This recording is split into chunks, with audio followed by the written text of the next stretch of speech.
In our modern world, anxiety has become almost a default state. We scroll, compare, hustle, spend, and somehow still feel empty. We are wealthier, more connected, and more informed than any generation before us, and yet, more anxious, more restless, and more disconnected from inner peace. But what if the answers we're seeking aren't in the latest self-help trend or productivity hack? What if the antidote to our anxiety lies not in more, but in less? Less craving. Less comparison. Less greed. Let's take a deep breath, and go back in time, to the ancient world, to the philosophers and spiritual teachers who lived without smartphones, without social media, without credit cards, and yet wrestled with the same human emotions we do: fear, desire, discontent. Let's start with Epicurus, a misunderstood Greek philosopher. He didn't teach indulgence. He taught simplicity. He said, if you wish to be rich, do not add to your money, but subtract from your desires. For Epicurus, peace came from learning to want less. He believed happiness was found in simple pleasures, friendship, freedom, and reflection. Modern anxiety often comes from chasing what we think we should want: bigger homes, better jobs, perfect bodies. But Epicurus reminds us, true satisfaction begins with knowing what you actually need. Now, look at the Stoics, especially Marcus Aurelius and Epictetus. They lived in a chaotic world: wars, plagues, political instability, and yet, they found serenity. Epictetus said, wealth consists not in having great possessions, but in having few wants.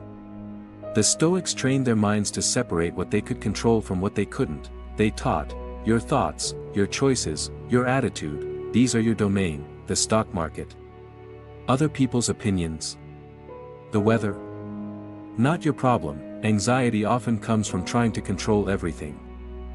But Stoicism teaches you to let go, and focus on your inner world. Now consider the Buddha, whose entire teaching is rooted in understanding and ending suffering. He said, from craving arises sorrow, from craving arises fear. Sound familiar? We crave validation, more followers, more success, and that craving generates stress, pressure, fear of missing out, fear of being less. The Buddha didn't say to suppress desire, he said to see it clearly. To realize that the cycle of craving will never satisfy you. Only when you understand that, can you begin to feel peace, not because you got everything, but because you no longer need everything. Let's not forget Diogenes, the original minimalist. He lived in a barrel, owned almost nothing, mocked the powerful. He showed that when you are free of need, you are free from fear. He famously said to Alexander the Great, when asked if he needed anything, yes, stand out of my sunlight.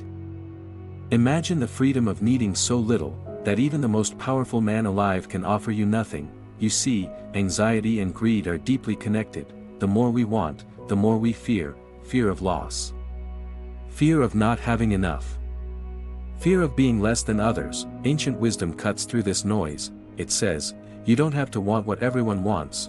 You don't have to prove yourself through possessions. You don't have to run faster just because the world is sprinting.